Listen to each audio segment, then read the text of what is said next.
Salutări cu îmbrățișări și bine ne-am regăsit la Mărțișorit! Vom învăța astăzi să facem coșulețul cu flori pe care eu l-am numit mărțișorul din vis, pentru că da, l-am visat, este mărțișorul meu din copilărie. Nu o să pierd vremea să vă spun povestea, o găsiți la postarea de pe pagina mea, de pe profilul meu personal și chiar pe grupul Lumea Mărgelelor. Ei bine, eu am făcut mai multe variante, nici n-aș putea să spun care îmi place cel mai mult. Probabil ăsta așa, butoiaș. Toate sunt drăguțe. Așa, am încercat să simulez ghiocei, floricele, albăstrele,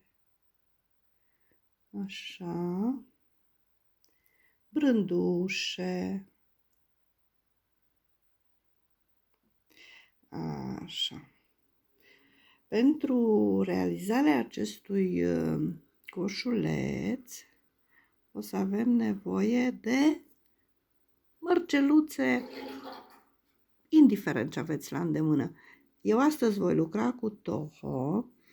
Am început cu Delica primele coșulețe, apoi am folosit chiar și Prețiosa și astăzi voi lucra cu Toho. Ață Fireline, un act de 10, o bucățică de panglicuță de 1 cm lățime și aproximativ, cred că vreo 7 cm lungime are, și un act de broșă. Cunoașteți acest sistem. Așa. Pentru că m-am gândit să le fac broșe. Bun, păi hai să trecem la treabă. Așa arată coșulețul și îl vom începe de aici de jos, de la bază, cu 6 mărgeluțe. Eu am ales să lucrez cu 4 nuanțe, deoarece se văd pașii mai bine ce avem de făcut. Acest coșuleț este un pic, adică al nostru, care îl vom face astăzi, va fi diferit, deoarece nu o să mai adaug aici. Am pus Delica de 10 ca să-l facă un pic mai larg la gură aici, la gura coșului. Dar vorbim despre asta mai târziu. Acum ne pregătim de lucru. Vom începe cu 6 mărgeluțe înșirate pe ac, pe care le închidem în cerc.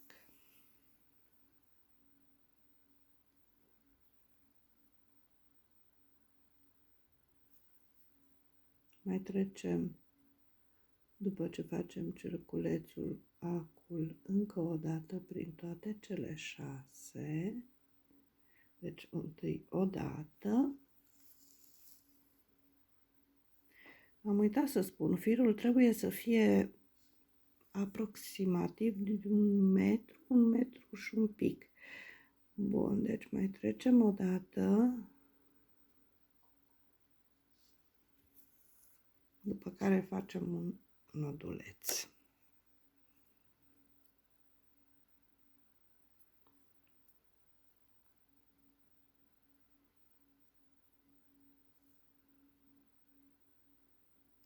Să nu strângeți nodulețul foarte tare, pentru că avem nevoie la început de un pic de lejeritate pentru rândul 2.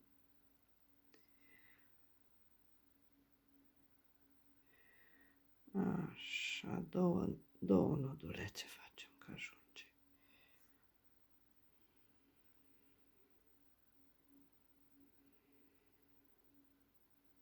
Da.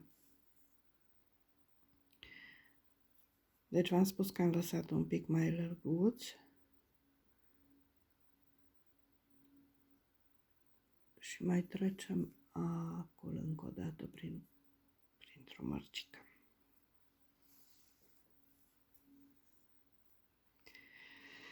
Așa. Continuăm cu un maro.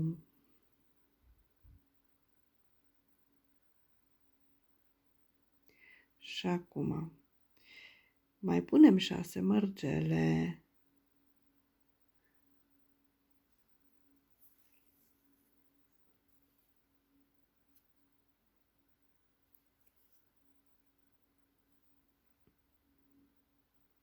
Două.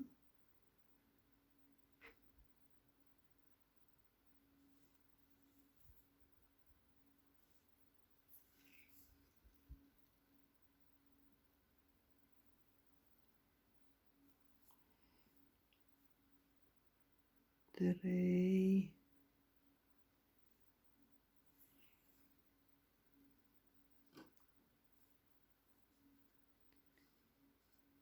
Patru.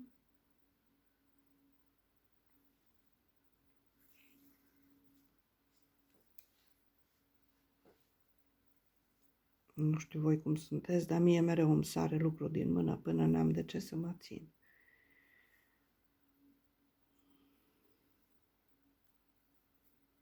Deci 5 și 6. La a șasea mărgeluță trecem cu acul prin două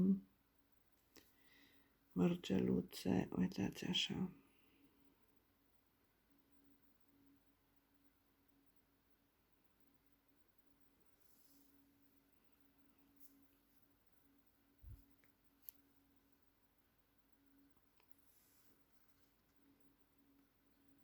Acum o să facem o înmulțire și asta ce înseamnă? Între cele două maro,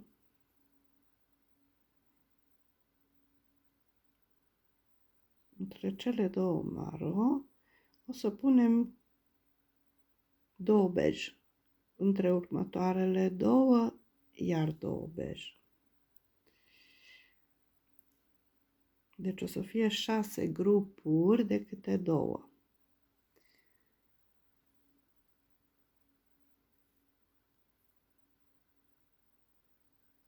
Deci am luat două și intru cu acul în mărgeluța imediat vecină.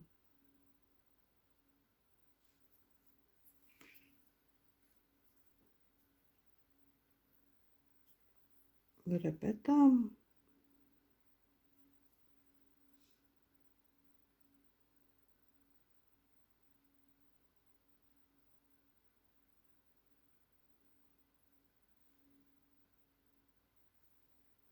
Și când ajungem la capăt de rând și avem ultimul grup de două mărgeluțe, vom trece cu acul prin două ca să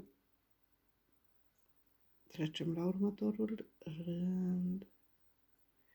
Uite așa o să trecem cu acul.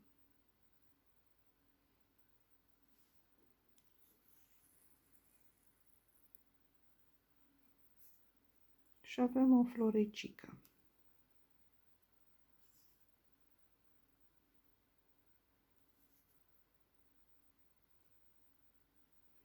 Deci am ieșit cu acul în mijloc între cele două care le-am așezat acum ultima dată, da? De aici este firul. Și acum o să mergem cu câte una. Eu voi schimba culoarea și o să pun aici un crem. O să facem un peiote circular. Deci câte una. Una. Luăm o mărcică pe ac, intrăm în următoarea. Mai luăm o mărcică pe ac, intrăm în următoarea. Deci eu am luat prima mărcică bej, următoarea va fi maro.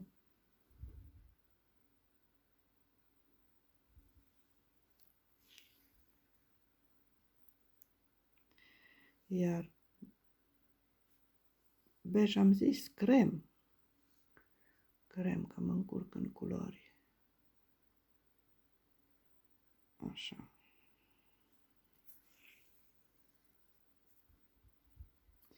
Una maro.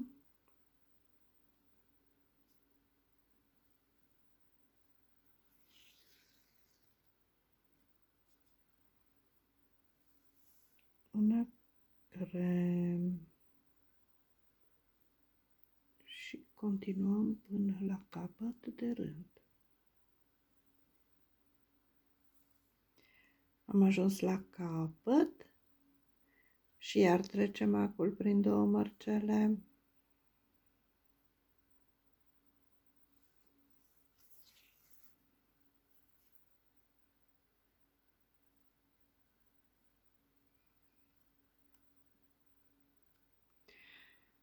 O să vă rog să așezați mereu cu unghiuța, mărgeluța să intre la locul ei.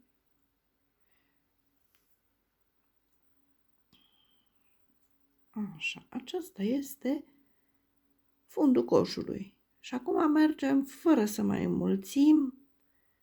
Continuăm lucrul tot pe iote circular. Și acum le luăm după cum urmează. Deci eu o să fac cu dungulițe. Urmează la mine una bej, câte una bej, pentru că va fi tot rândul cu bej.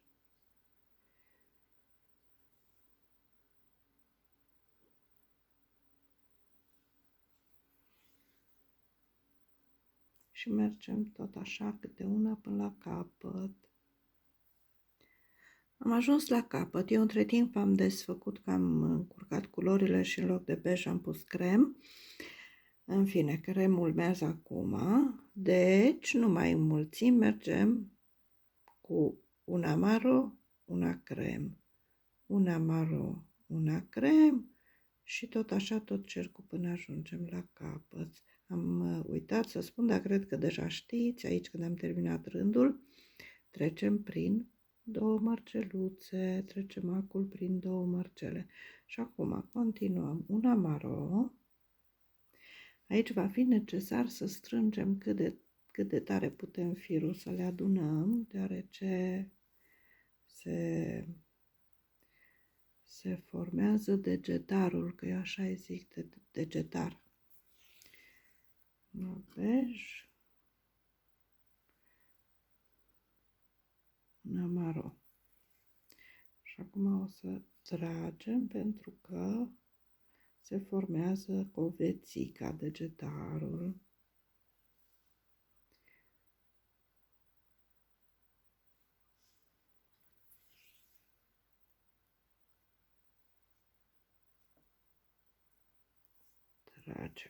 Tragem.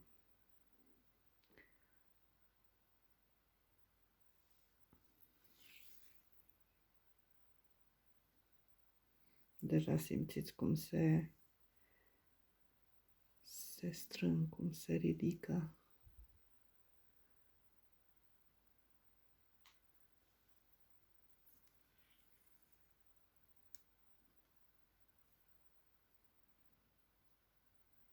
Uite-le.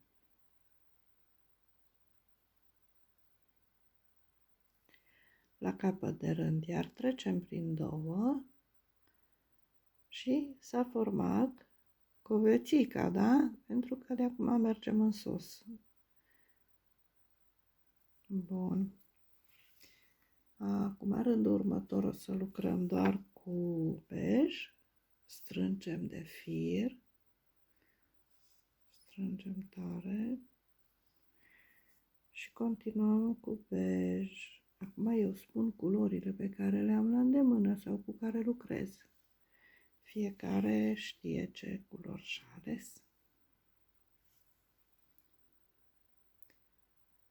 Inițial am vrut să lucrez cu auriu, dar bate lumina prea tare și mă dor ochii. Se reflectă din mărgeluțele aurii și mă obosesc ochișorii prea repede. Așa mergem până la capăt și strângem, tragem de fir. Așa. Creștem frumos. Am mai terminat un rând, ia uite ce frumos se conturează lucrul nostru. Așa, hai să mai continuăm. Acum urmează rândul cu crem maro. Crem maro. Una crem, una maro.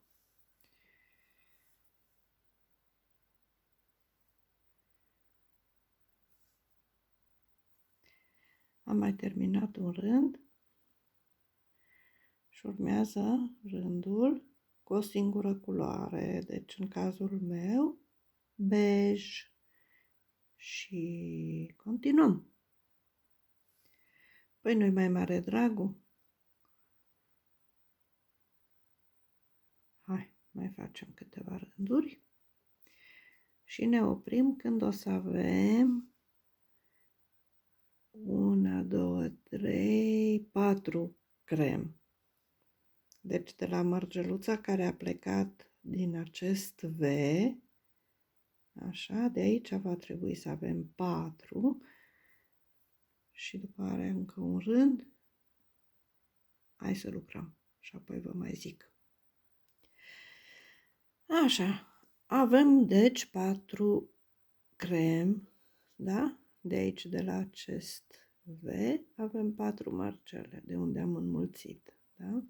1, 2, 3, 4. Mai facem un singur rând, deci în așa fel încât să avem de o parte și de alta rândului cu 4, încă o mărgeluță într-o parte, una în cealaltă, deoarece urmează aici încă o mulțire, deci aici o să punem la următorul rând, nu acum care îl facem de data asta, o să punem câte 2. Deci hai să mai facem un rând. Deci am ajuns la punctul în care avem 4 și una de o parte și de cealaltă a celei de-a patra mărgeluțe. Deci aici o să facem înmulțirea, aici nu. Aici facem înmulțirea, aici nu. Deci la crem luăm 2 mărgeluțe și intrăm în mărgeluța bej. Așa. Și am făcut o înmulțire. Apoi cu cea maro nu.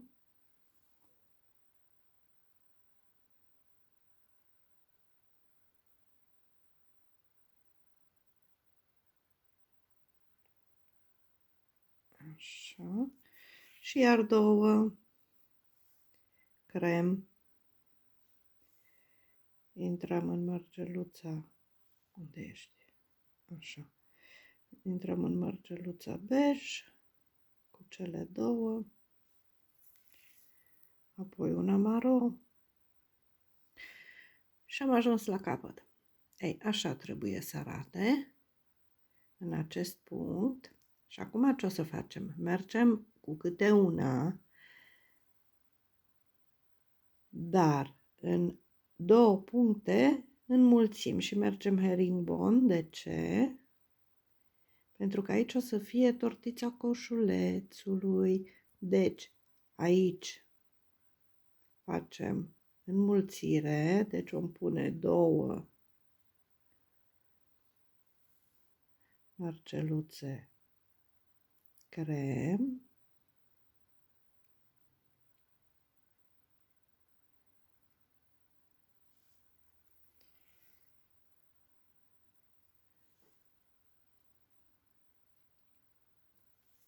Apoi continuăm cu bej.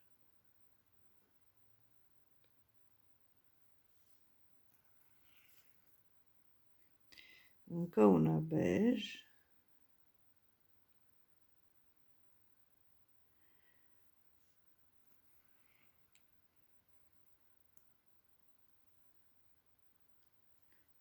Și hai să ne distrăm cu una albastră.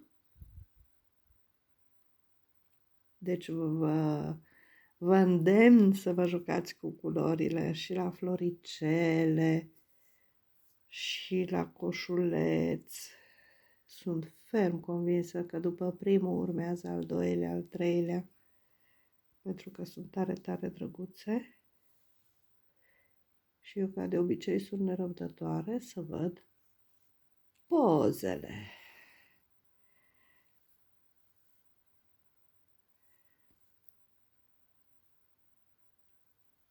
Deci după ce punem două albastre, urmează partea cealaltă de mâner, capătul celălalt. Mânerul nu-l facem acum, adică eu m-am obișnuit să-l fac după ce termin buchețelul de flori, care intră în coș.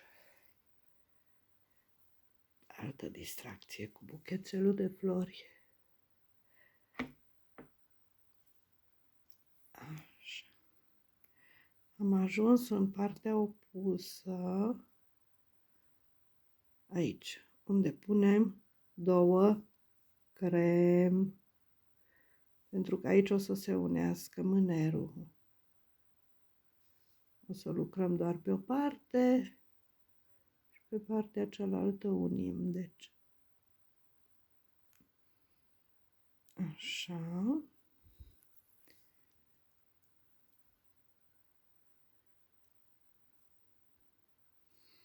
Și continuăm cu bej.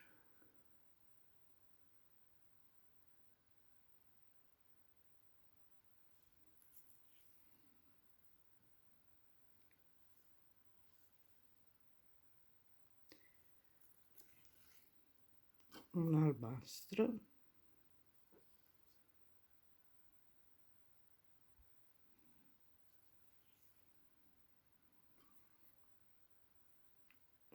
Bej.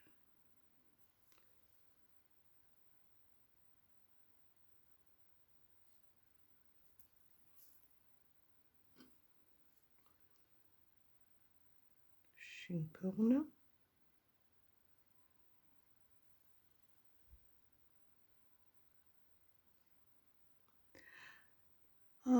Nu se poate. Aici am uitat să înmulțesc. Revin. Trebuie să desfac. Am ajuns la capăt de rând. Și acum nu o să continui aici, ci trec să fac bordurica mai departe. Deci aici ar fi mânerul. Continuăm după ce terminăm coșulețul. Acum, deocamdată, mergem mai departe, trecând prin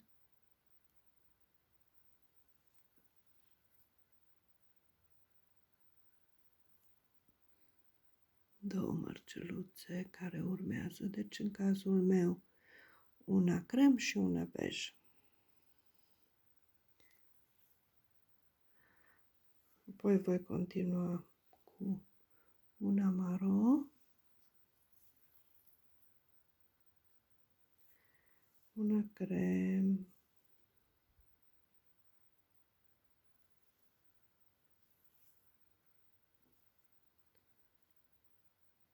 nu, albastră aici, scuze.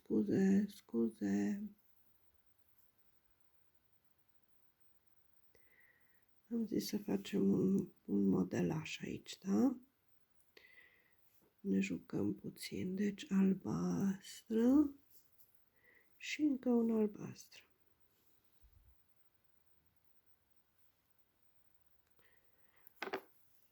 Așa. Apoi un amaro.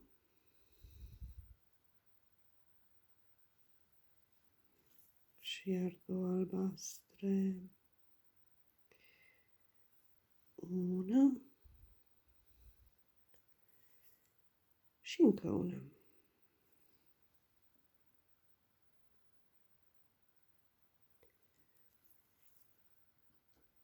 Iar un amaro.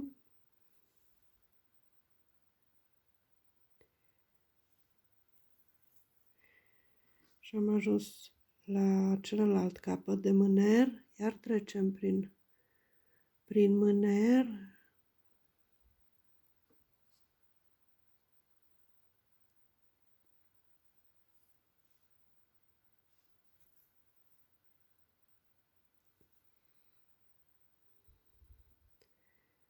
Și aici prin două. Una și încă una. Apoi iar maro.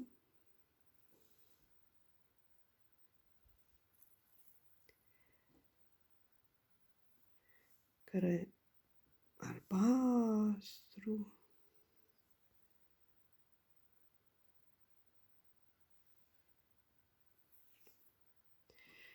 Și iar albastru. Și un maro.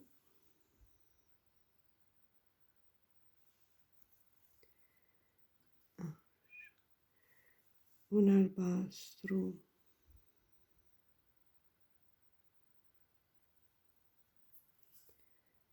Și încă un albastru.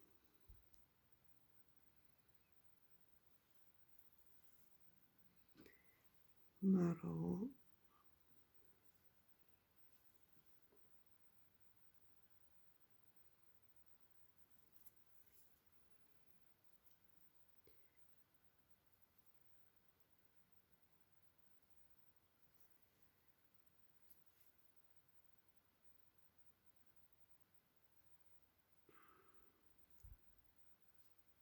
Și am ajuns la capăt de rând. Să văd dacă pot să trec cu acul. Da, am reușit.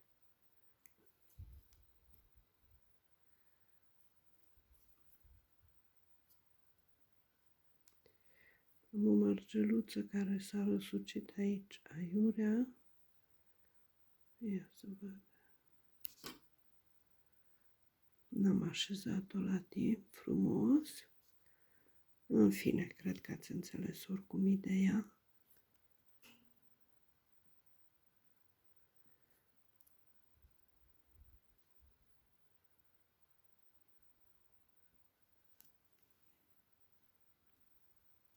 Așa. Odată ce am ajuns aici, mai facem un rând. Așa, ca să strângem gura coșului. Și după aia o să trecem la floricele, să culegem ghiocei și viorele.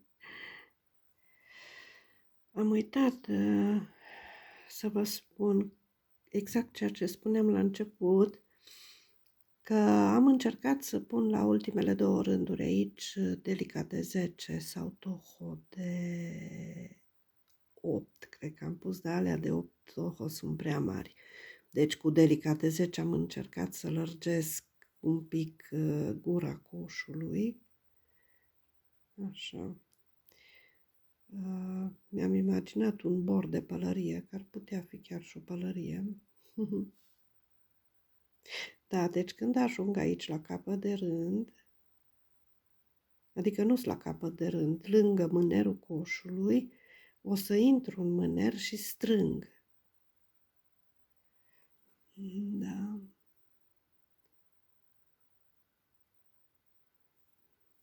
Trag de fir ca să se închidă puțin. Așa, acum nu uit că aici am mânerul și iau două.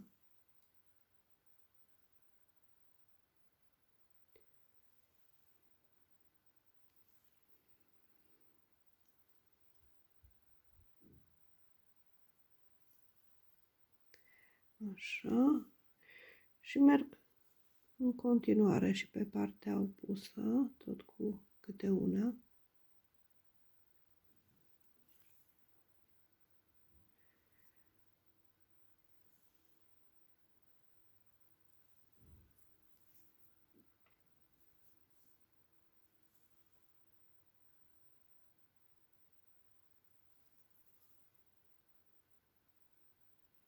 Și strâng, mereu trag de fir. Am ajuns pe partea cealaltă a mânerului Și acum hai să mai facem câteva, aoleu, câteva piese din mâner. Asta înseamnă un herringbone din 2.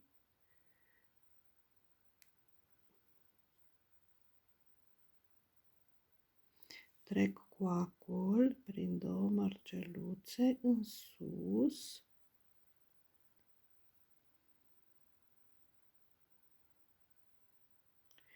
Iau 2 crem.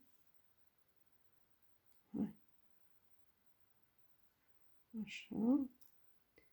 Și intru în mărgeluța vecină, doar în una.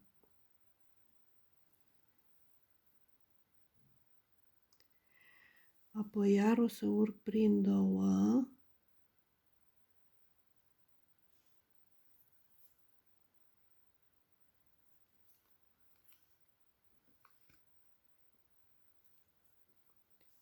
Și iau 2 crem pe ac. Intru în una.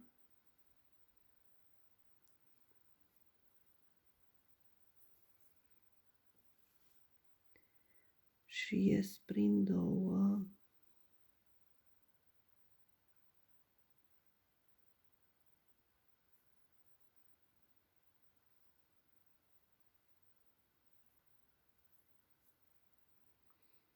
Și așa voi continua până cât e necesar ca să fie mânerul suficient de lung. Dar eu de obicei fac întâi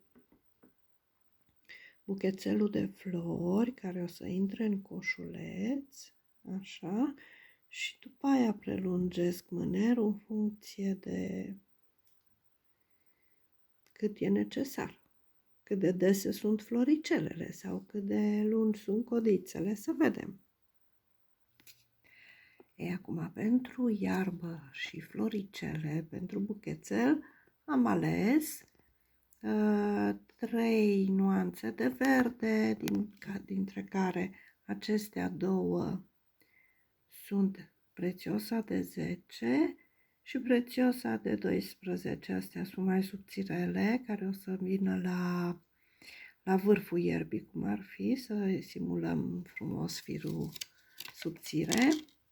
Așa, apoi pentru ghiocei sau, mă rog, floricele albe, am pus tot prețiosa, am aici de 11, de 10 și de 15 pentru vârf, pentru, să zicem, stopper, că așa îl numim noi, stopper.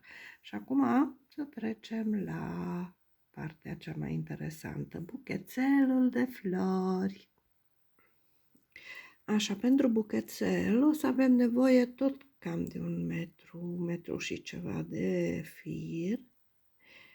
Luăm panglicuța și o îndoim frumos în 2. Eu la capete am ars-o puțin cu bricheta, bucățica asta, deci capetele panglicii, ca să nu se destrame. Așa. Acum,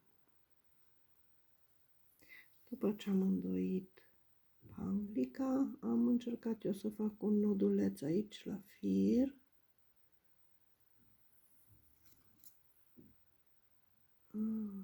Așa. După care am ajuns la firul ierbii și fac așa. 3 mărgeluțe de o nuanță, 3 de alta,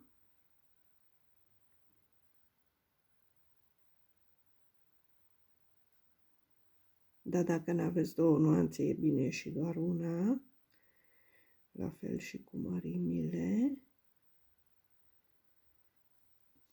Uite așa, deci 3 și 3 de 10 și 4 sau 5, nu o să fie la fel pentru că iarba nu este egală, da, la lungime. Unele o să fie mai lungi, altele mai scurte. Ducem mărgeluțele la capăt de fir, de ață. Așa. și ne întoarcem prin a doua mărgeluță, prin toate până jos. Și o să intrăm și în panglicuță.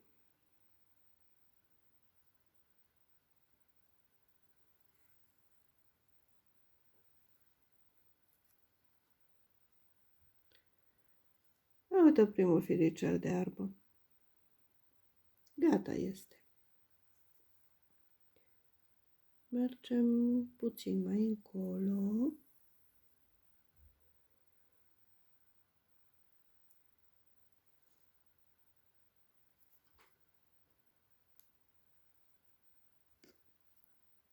Unde te-ai băgat?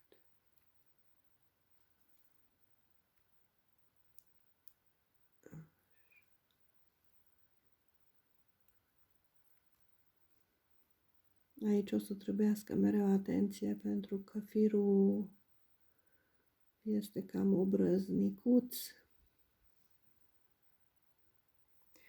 Trecem la următorul firicel, care va fi un ghiocel.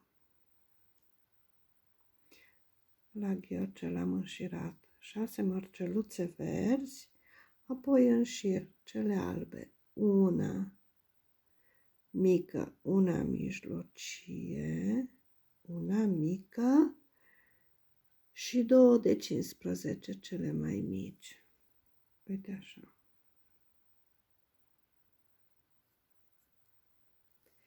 Iar le ducem până la capăt de fir și iar trecem cu acul de la a doua mărgeluță până jos.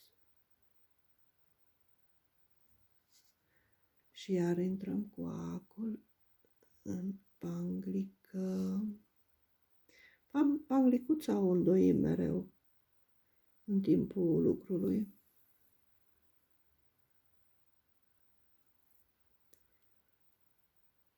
Așa, am mai terminat un firicel. Și acum urmează un fir de iarbă, unul de floare, un fir de iarbă, unul de floare și continuăm tot așa până la capăt de panglicuță. Acum, dacă aveți mărgeluțe colorate și vreți să faceți alte flori, o să fie și mai interesant. Dar ca să nu complicăm aici lucrurile, mergem doar cu ghiocei. Deci 1, 2, 3 și încă 3 de 10 și apoi 5, 6, 7 care cu unul mai lung, altul mai scurt, astea de 12.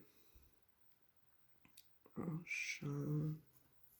Ducem mărgeluțele la capătul firului și ne întoarcem prin a doua mărgeluță până jos.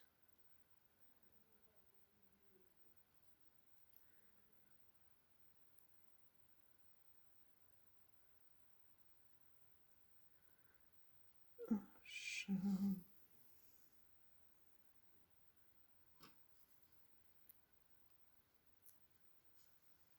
Și continuăm până la capăt. Ia uite ce de floricele frumoase avem noi aici. Am ajuns aproape la capăt și acum o să încep să răsucesc panglicuța, apoi o să o cos. Deocamdată vreau să vă arăt cum fac melcișorul. Așa.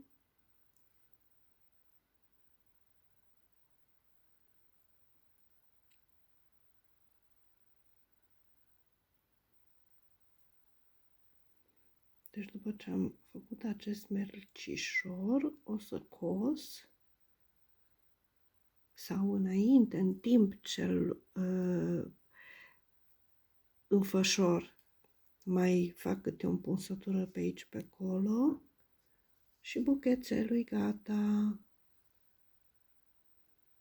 Hai să coasem melcișorul. Deci l-am rotit, l-am învârtit, am trecut acul. Mai rotesc o dată, așa, iar mai intru cu acul pe aici, pe acolo, așa.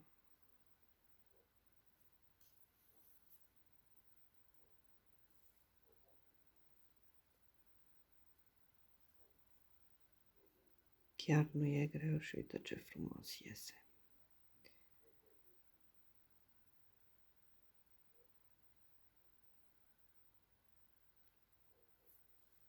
Așa. Ia, credeam că s-a împiedicat pe undeva. Acum nu rămâne decât să-l întăresc.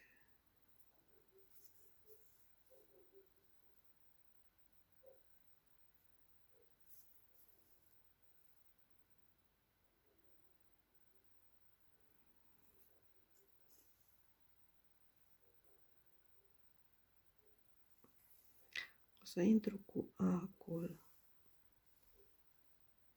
în mijloc.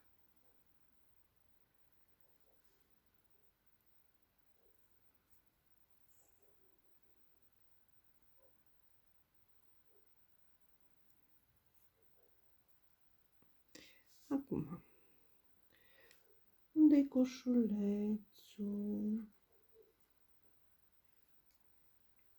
Luăm coșulețul.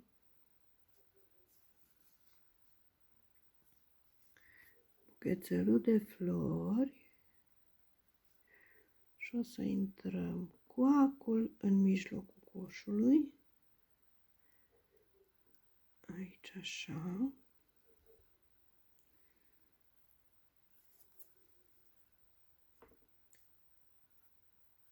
Aoleu, câte stângaci. Și tragem. Și uite coșulețul plin cu flori. Aha, așa. După ce întărim de mai multe ori, trecem cu firul de sus în jos prin prin pânglicuță, așa. După aceea o să continuăm cu tortița coșului, de aici până aici și gata coșuleț. Doamne, cât e de frumușel! Eu am cam terminat. Deci, de aceea ziceam să lăsăm mânerul la urmă, ca să vedem în funcție de buchețel cât de lung îl facem, da? Acum urmează doar să-l unesc pe partea cealaltă. Apoi o să punem acul de broșă. E un sistem nou pentru mine, pentru că îl folosesc prima dată.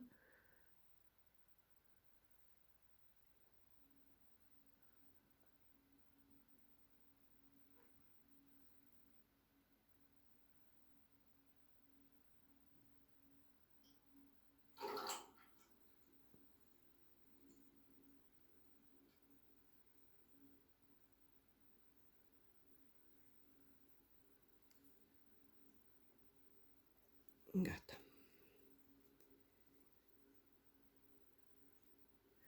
Am unit și mânerul. Da, dar cred că eu o să ies de sub telefon să-l întăresc și apoi punem acul de broșă și gata coșulețul imediat. Ei bine, gata. Avem un mărțișor nou, trebuie să-i mai punem doar acul și șnurul de mărțișor. Este perfect.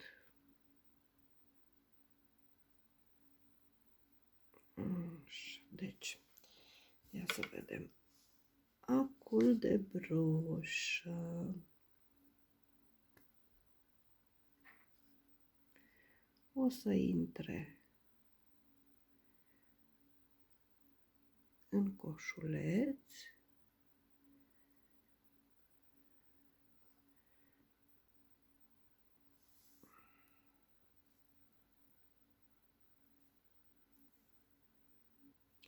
Așa. Tragem tare.